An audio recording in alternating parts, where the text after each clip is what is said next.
When have you been to the sweat? When have you been to the sweat? Yeah, that's really good. I've really been doing a lot of stuff in there, getting healed. Yeah, I got chopped here. I have a problem with that one, so We're ready. My name is Arlene Savage, and I'm a member of the Confederated Salish and Kootenai Tribes, and we're a panel here together today to discuss traditional and Western methods of healing. And Pat, would you start by introducing yourself? Yes, my name is Patrick Chiefstick, and I'm from Rocky Boy, Montana, and I'm a Cree. Okay. Pat? My name is Patrick Pierre. I'm a member of the Pondere Kootenai tribe of this reservation. I'm a tribal leader, spiritual leader, presently run the elderly assistance program for our tribe. My work is with the elderly people. Eva? I'm Eva Boyd, and I'm from Ronan. I'm a Pondere Spokane. Okay. All right, the first question I'd like to ask is, have you discussed what are the main limitations of the Western medical practice model? Pat, would you like to start? The main limitations of Western medical practice model is, first of all, among the tribal members, the Indian people. I guess the main limitation would be not totally believing in the Western medical practice. We rely on our own traditional medicinal ways, and we follow that pattern pretty much. Rather than to go to the drugstore and buy pills, we go in the mountains and pick our medicine, whatever that might be for. And that, I believe, is part of this. The limitations that we have, we don't totally believe in the Western practices, modern medical science. Okay, Pat or Eva, would you like to?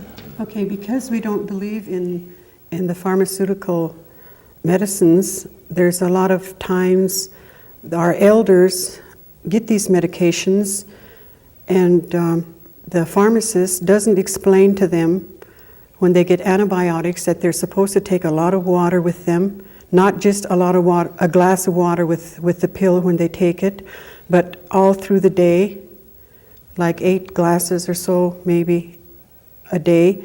And they get these other infections from that, like kidney infection, yeast infection, and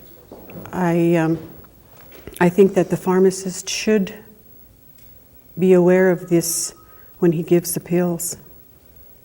Okay. Pat, do you have anything you'd like to add? traditional medicines have been around for a long, long time. From an ancient time all the way through up till now. And some of the nations, the tribes, are still intact as far as their spiritual values is. And some of the ceremonies and the songs or the medicines, they're still there. And they're still being used. And it's not as a matter of they don't use them. They have respect for other terms of medication, medical things, but they know what the person who knows how to use this, how to do these things, it's good for them.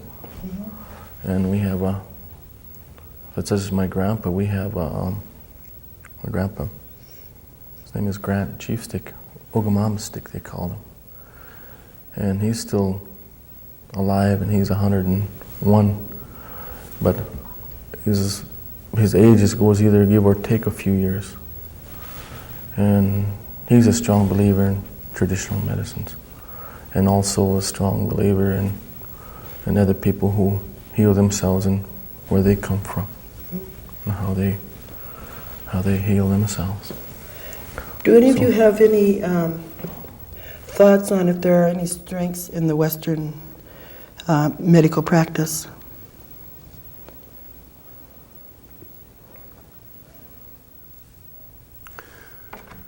Well, if you compare the traditional healing practices with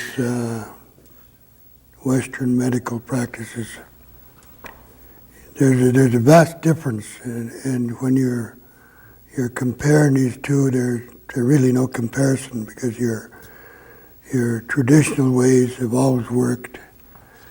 The Indian people were able to heal themselves before the medical science ever come into this country. So it's kind of plain. It's kind of a simple method. It's something that we believe in, and something that's workable. Whatever way you look at it, it's still something that we practice and we need to do. I think that when you're into this, and when you're using these medicines and you know that that's your healing, then your belief in that is all there is to it. I mean, there's nothing else going to influence you that you should do something else. Okay. So I believe that would be the way I look at it, because that's the way I've been brought up, to learn about these things and to practice this way of life. Okay, Eva or Pat? What are the strengths for Western medical Practice.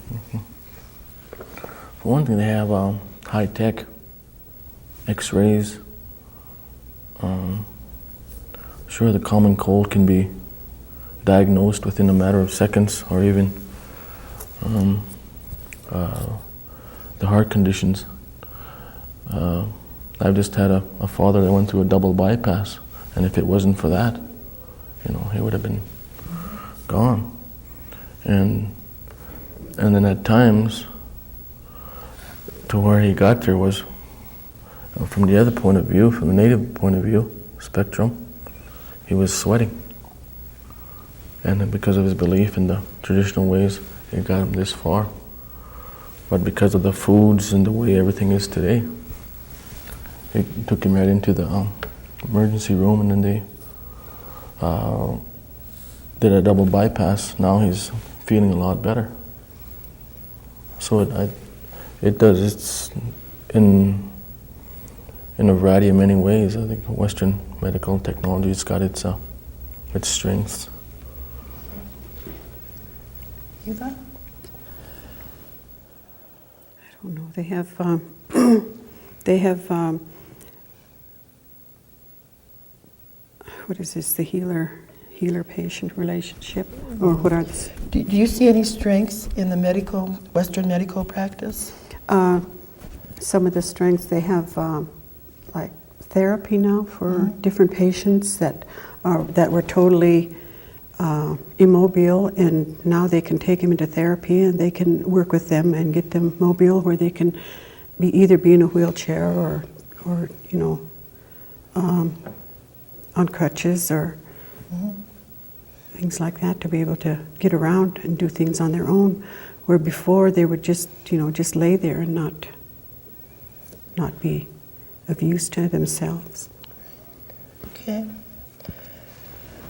How does the belief or the lack of belief in the effectiveness of the healing technique of the Western medical science affect how the traditional person responds to the medical treatment?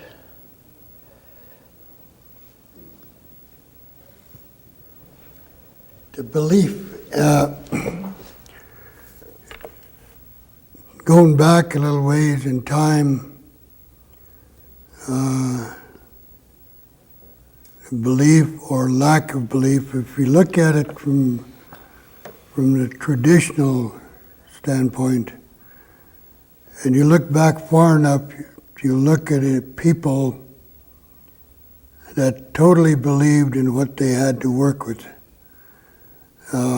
You go back to where the Indian people didn't have any of this modern stuff that they go to now, perhaps before the white man come into the country.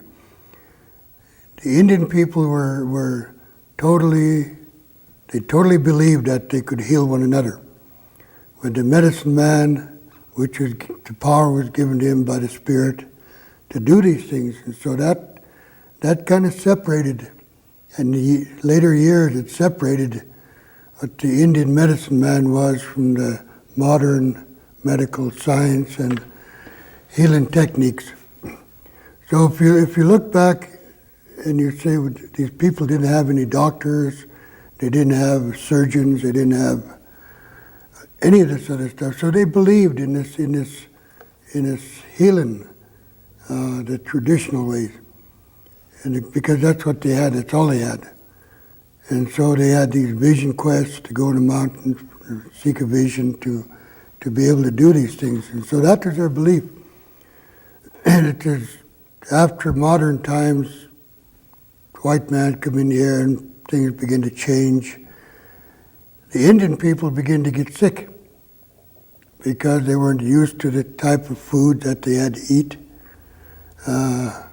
They had a simple diet, and so their health was good. They knew how to heal one another. They knew how to live out there in the land. The land was theirs. It was something that they could live off, or whatever area they come from. So when you talk about belief or lack of belief in the efficiency of the healing techniques, if you're talking traditional, you're totally in belief of what you're doing. But if you're going to the doctor and you still have your traditional ways, then you're kind of in a state of unbelief because you're thinking, well, I could heal myself through traditional medicines. But maybe it'll be quicker if I go to the doctor. He may have something that'd heal me quicker. So you're kind of torn apart when you come to this particular area, because my personal life, I've never spent a day in a hospital due to illness. I've always enjoyed good health. And so I would say that the older people, the old Indian people have, well, if you look at it, a lot of the older people don't believe in the modern technical healing ways or medications or different things. Because if they look back far enough back, they say, well, we didn't have to have all this when this land belonged to us. We had everything we needed. And if we could evolve back to that and say, well, all right, I want to go back to where I come from and be able to heal myself, then I wouldn't need all this other stuff. So whether it's belief or lack of belief, it's from where I look at it, it's very simple. It's just, I believe that I could heal myself. And that kind of where that stands in my personal life. I believe that it can be done that way. I guess it's good to swallow an aspirin once in a while. But quick relief. Okay. But that's my thought on that. Okay, Eva or Pat? No?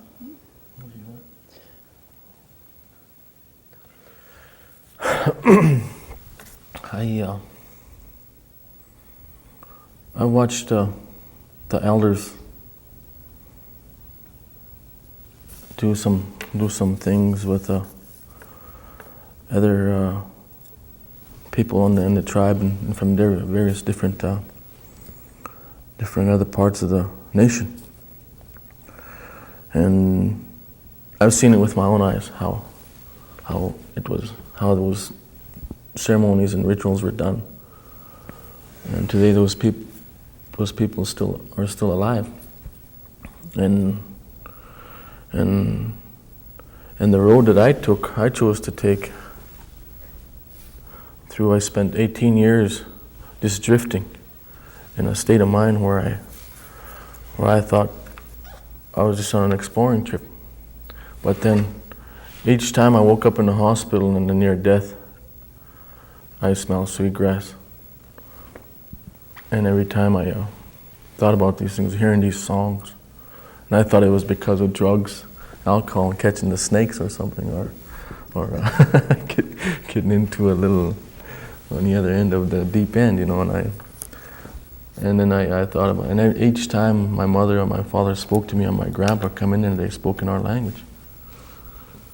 And but when I think back on it, all the times I was hearing those songs, I was smelling this sweetgrass. That's what they did long ago. The time when I was a little boy and I seen it happening, and then the stories that was passed down, and then before, like such as Pat said, before the coming of the other races. And so, I strongly believe today that you're your own doctor. Mm-hmm. If you have that belief that it's going to work for you, and then it will work.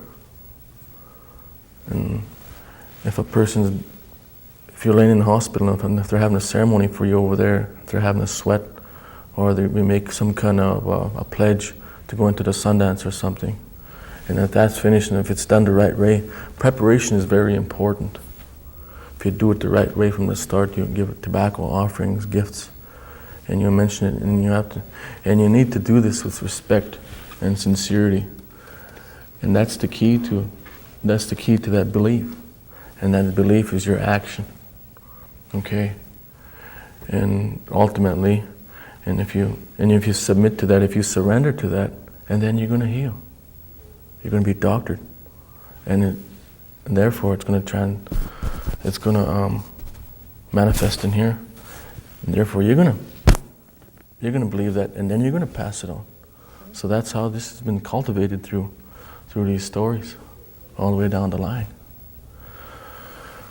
So, and I'm myself still alive, and I know some crazy people in today's world.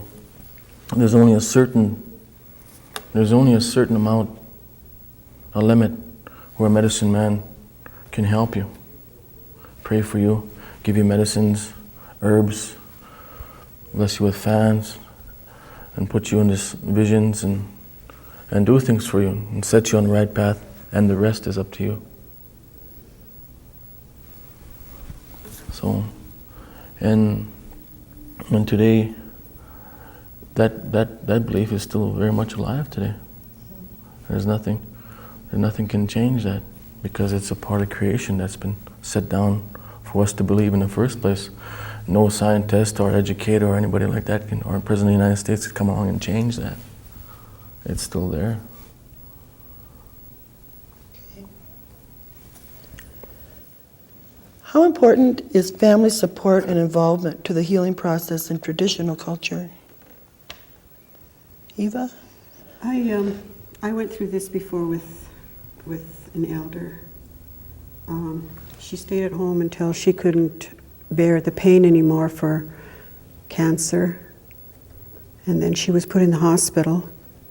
And when she went in the hospital, we had to go through a lot of pain the first few days, because they wouldn't let us go in to her room and be with her,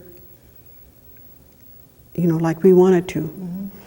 And because we just come and go, and we'd go downstairs and come back and then go in and check on her and see how she was and everything. But they wouldn't allow us to do this at first. And then finally we went and we talked to the people downstairs and directors and all those people, and told them that this is the way that we did things. We were always together no matter what. Finally they allowed the family, immediate family, to be able to go in there and be with her all day long and nighttime if they wanted to. And outsiders were were, I mean, not the immediate family, but friends were kind of kept on the outside. And right down to the last, they did finally allow us to sleep in the room with her. They moved her to a room down the hall where we could all stay in the hallway, be right next with her. But it was very hard for us at first, you know, to not be able to touch her and be with her. And this is what we did when we were home. So if all places could realize where we're coming from with our families, you know, we love our families. We love to be close by them and touch them and pray with them. If they need to hold our hand, you know, I need a prayer, you know, and so hold their hand and pray with them. And this is something that I would like to see the Western world be more open to families. Right. Pat? I would like to bring out a couple of things here. Family support and involvement is healing. And I firmly believe this because I've seen it happen. When you have family support and involvement in the process of traditional culture. A long time ago, that's the way they were. People got ill or something, they had people there involved in this to help with the healing process. Sometimes just your presence with the sick will help them be healed. Whether it's a spiritual healing or a physical healing, family involvement is the utmost of importance because this brings your spirits a little higher and you combat whatever that sickness is. Versus being laid in a hospital where nobody's shown up or they've been kept away and you're emotionally fighting this thing beside the sickness. Your emotions are low and your feelings are low, your spirit's low. And so if you're not involved with the family, like Eva was saying, if they're not allowed to be with the person, then your healing process is almost nil because you're fighting within yourself. You're fighting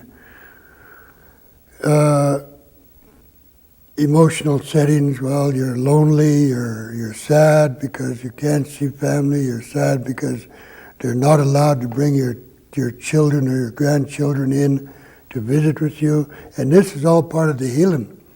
So I believe that family support and involvement is very important versus where you can't have that. If you have a lot of this family involvement, that's the biggest part of your process in being healed because of the love that's shared there and the feelings. So I think that take that family support and involvement versus not having it is the difference in being healed or not healed. All right. Thank you. Pat? I strongly believe in the term love makes the world go round.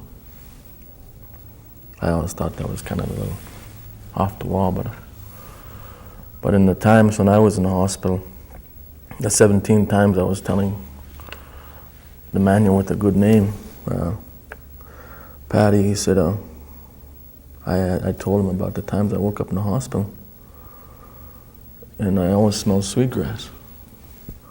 You know, there was songs every now and then, and I tripped around. It seemed like I was looking at myself from the top and watching my family looking at me and wiping my head with a washcloth and stuff. And I looked around and I could feel who was all there. And I could feel, and on the outside too, the hospital, there's outside of the hospital was there's people out there. And then too, even the people that were at the bars, they cared. They drank because they cared. But now, even my enemies, the ones who I thought was my enemies, they come up and they said, hey, I know we had some disagreements in the times, but I hope you feel better. You know, they shook my hand, and that made all the difference. Man, I said, hey, I didn't know all this, you know. And so I think it's, such as Pat said, it's really important to have a family member. Some people have to change worlds, not die, but change worlds. And then in order for them to realize that they really cared for this person, their brother or their sister, or even some close friend from a different nation. You know, and that doesn't have to be like that. And if you're in tune with that, in a close family relation, it's all the more better. And there's another one when Pat was saying that come to mind is that the identity crisis that's going on today in the young generation. I call this generation a healing generation, because everybody's starting to look into themselves for healing. Everybody's starting to go back in the evolution that Pat was talking about. And when I went up to visit my father, he was telling me these things about. He said there's a big old neon sign up there and says you got the best of both worlds, meaning that you got the Indian way and you got the white man way. And he said, well, this is what it means to me. He said you got your Indian name, Kamigo na Asuin. You got your color, you got your number, you got songs to go with that. 4 main things. And I said, and me and your mother, your grandpa, we know that. We support you in that. We don't say Pat in a sweat. I said, gagi sustaman, no, needs a kamigo na Asuin. That means that we're going to pray for this sundog child spirit, which is our Indian name. So. Running a little low on time. So anyways, that if you have that identity, that part, and then yourself and your humanness, that's what he meant by Together. best of both worlds. Okay. Well, I'd like to thank you all for being here and sharing your views with us today. Thank you.